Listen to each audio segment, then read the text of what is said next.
नमस्कार। आप सभी का स्वागत है आज के इस शानदार विश्लेषण में।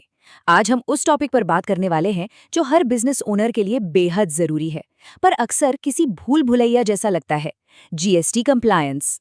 बिजनेस की दुनिया में टैक्स और रिटर्न्स का नाम सुनते ही दिमाग में कई सवाल घूमने लगते हैं।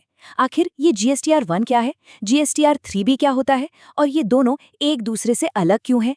टेंशन मत लीजिए, आज के इस सेशन में हम इस पूरे प्रोसेस को इतना सिंपल बना देंगे कि एक एक पॉइंट आपको शीशे की तरह साफ हो जाएगा।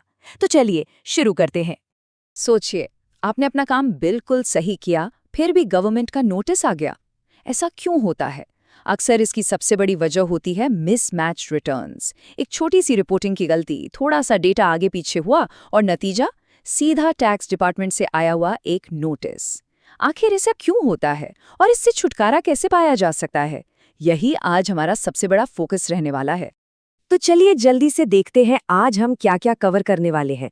पहले हम जीएसटी रिटर्न्स को समझेंगे, फिर बात करेंगे जीएसटीआर 1 और जीएसटीआर 3 की। इसके बाद एक रियल लाइफ मोबाइल शॉप का एग्जाम्पल लेंगे, दोनों रिटर्न्स के बीच का डिफरेंस देखेंगे और आखिर में डेडलाइंस और उन महंगी गलतियों पर बात करेंगे जो आपको काफी भारी पड़ सकती हैं। तो बिना देरी किए आगे बढ़ते हैं और सबसे पहले जीएसटी रिटर्न्स को डीप में समझते हैं। शुरुआत करते हैं जीएसटीआर 1 से, यानी आपका सेल्स रिकॉर्ड। अब ये जीएसटीआर 1 आखिर भला क्या है? अगर बिल्कुल सिंपल शब्दों में कहूं तो ये आपकी सेल्स डिटेल्स का रजिस्टर है। आपने किस कस्टमर को माल बेचा, कितने अमाउंट का बेचा और उस सेल पर आखिर कितना जीएसटी वसूला, ये सब कुछ जीएसटीआर 1 में बताना होता है। ये एक बेहद बारीक हिसाब किताब रखने वाले सिस्टम की तरह काम करता है। एक एक बिल की जानकारी यहाँ दी जाती है। इसे एक प्रैक्टिकल एग्जाम्पल से समझते हैं।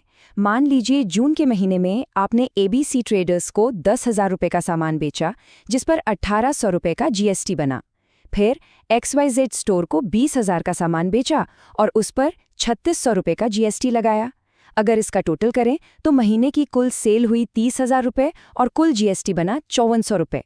ये जो इंडिविजुअल इनवॉइसेज है ना, इनकी एक एक detail line by line GSTR 1 में अपलोड होती है। लेकिन रुकिए, क्या बिजनेस में सिर्फ नॉर्मल सेल्स होती हैं? बिल्कुल नहीं। ट्रांजैक्शंस के कई रूप होते हैं। जीएसटीआर 1 में B2B सेल्स आती हैं, जहां एक बिजनेस दूसरे बिजनेस को सामान बेचता है। B2C सेल्स भी आती हैं, जो डायरेक्ट आम कस्टमर्स को होती हैं। अगर कोई सामान वापस आता है या दाम में एडजस्टमेंट होती है तो उनके क्रेडिट नोट्स और डेबिट नोट्स भी यहीं दर्ज होते हैं। यहाँ तक कि एक्सपोर्ट सेल्स और ऐसी सप्लाईज जिन पर टैक्स नहीं लगता, यानी निल रेटेड सप्लाई, वो सब भी इस रिटर्न का हिस्सा बनती हैं। और यहाँ पर सबसे बड़ा कंफ्यूजन क्लियर कर लीजिए, इसे बिल्कुल याद रखिएगा। जीएसटीआर 1 में आप किसी भी तरह का टैक्स पे नहीं करते, एक पैसा भी नहीं। ये पूरी तरह से सिर्फ एक रिपोर्टिंग सिस्टम है। इस स्टेप पर सिर्फ और सिर्फ डेटा और इनवॉइसेस सरकार को बताए जाते हैं। पैसा अभी सरकार के पास नहीं जा रहा है, सिर्फ पेपर वर्क हो रहा है। तो अगर वहाँ टैक्स पे नहीं होता तो पैसा जाता कहाँ से है? यहाँ एंट्री होती है हमारे दूसरे रिटर्न की, जीएसटीआर 3, यानी आपकी टैक्स समरी। अगर जीएसटीआर 1 जानकारियों का एक समुंदर है तो जीएसटीआर 3 भी उस पूरे समुंदर का एक छोटा सा समरी ग्लास है। इसमें कुल सेल्स कितनी हुई, टोटल परचेजेस कितनी थीं, इनपुट टैक्स क्रेडिट यानी आईटीसी कितना बनता है, इन सब का निचोड़ निकालकर फाइनल पेएबल जीएसटी कैलकुलेट किया जाता है। और सबसे ज़रूरी बात, इसी रिटर्न के जरिए असल टैक्स का भुगतान होता है। फॉर्मूला बड़ा सिंपल है, tax summary plus tax payment मिलकर बनता है जीएसटीआर 3। चलिए अब थोड़ा नंबर्स के साथ खेला जाए ताकि लॉजिक और साफ हो। मान लीजिए किसी महीने आपकी टोटल सेल्स 1 लाख रुपए हुई हैं और इस सेल पर 18% की दर से जीएसटी लगता है। 1 लाख का 18% कितना हुआ? 18,000 रुपए।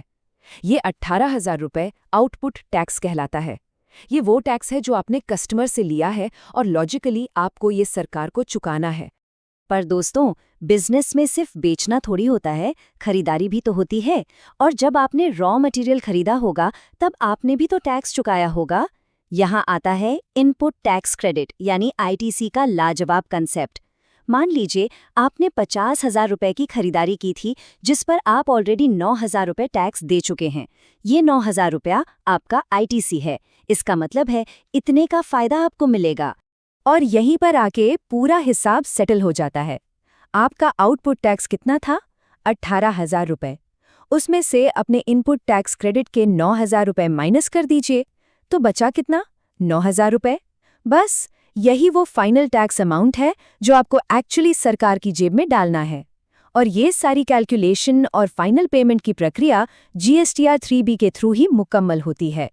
कॉन्सेप्ट तो समझ आ गया, पर आइए इस एब्स्ट्रैक्ट कैलकुलेशन को एक रियल लाइफ मोबाइल शॉप के जरिए ग्राउंड रियलिटी से जोड़ते हैं। देखिए ये काम कैसे करता है। स्टेप 1, मोबाइल शॉप वाले ने पूरे महीने में फ़ोन और एक्सेसरीज बेचकर मान लीजिए 100 अलग-अलग बिल्स बनाए। तो सबसे पहले उन 100 बिल्स की एक-एक डिटेल GSTR 1 में अपलोड होगी। ये हुआ विस्तारित रिकॉर्ड। फिर आता है स्टेप 2। जब महीना खत्म होता है तो इन सारी सेल्स का टोटल निकाला जाता है। टोटल सेल, टोटल GST और टोटल ITC, और इस पूरी समरी को एक साथ GSTR 3B में डाल दिया जाता है। रोज का काम कैसे एक मासिक समरी में फनल हो जाता है, ये उसका एकदम परफेक्ट उदाहरण है। तो चलिए अब इन दोनों रिटर्न्स को एक दूसरे के आमने सामने रखते हैं और क्लियर कॉन्ट्रास्ट देखते हैं।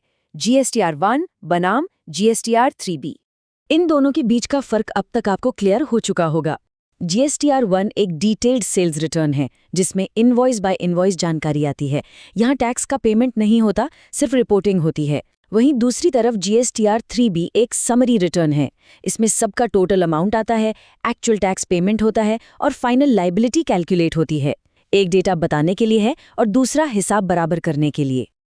अब आते हैं उस मुद्दे पर जो सबसे ज्यादा प्रैक्टिकल है, डेडलाइंस और ऐसी गलतियां जो आपके बैंक अकाउंट पर भारी पड़ सकती हैं। कंप्लायंस में टाइम की अहमियत सबसे ज्यादा है। आमतौर पर किसी महीने के GSTR 1 फाइल करने की आखिरी तारीख अगले महीने की 11 तारीख होती है। पहले आप अपनी सारी सेल्स डिटेल रिपोर्ट करते हैं। उसके बाद 20 तारीख को आपका GSTR 3B ड्यू होता है, जहां आप फाइनल टैक्स कैलकुलेट करके पेमेंट करते हैं। हालांकि बिजनेस की कैटेगरी या स्टेट के हिसाब से ये थोड़ा आगे पीछे हो सकता है, पर लॉजिक यही रहता है। पहले डिटेल जाएगी, फिर पेमेंट होगी। और अब दोबारा उस वार्निंग पर आते हैं जो हमने शुरू में दी थी।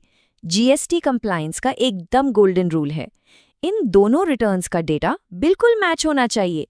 अगर किसी ने GST 1 में हाई सेल्स दिखा दी और GST पेमेंट से बचने के चक्कर में GST 3B में सेल्स कम दिखाई, तो सिस्टम इस मिसमैच को फौरन पकड़ लेता है और नतीजा सीधा GST नोटिस। यही वजह है कि दोनों जगह डेटा का बिल्कुल एक्यूरेट होना लाइफ सेविंग है। तो इस पूरे विश्लेषण का आखिर में क्या निचोड़ निकलता है? GSTR 1 के बारे में सोचते ही एक ही सवाल आना चाहिए, आपने कितने का माल बेचा? और GSTR 3B का जिक्र हो तो सवाल होना चाहिए, आप पर आखिर कितना टैक्स बनता है? बस ये दो बातें दिमाग में फिट कर लीजिए और GST का डर गायब। लेकिन जाने से पहले एक सवाल जरूर सोचिए, अगर एक छोटी सी मिसमैच से लाखों रुपए का गवर्नमेंट नोटिस आ सकता है, तो क्या एक बिजनेस ऐसी महंगी गलती से बचने के लिए 100% तैयार है?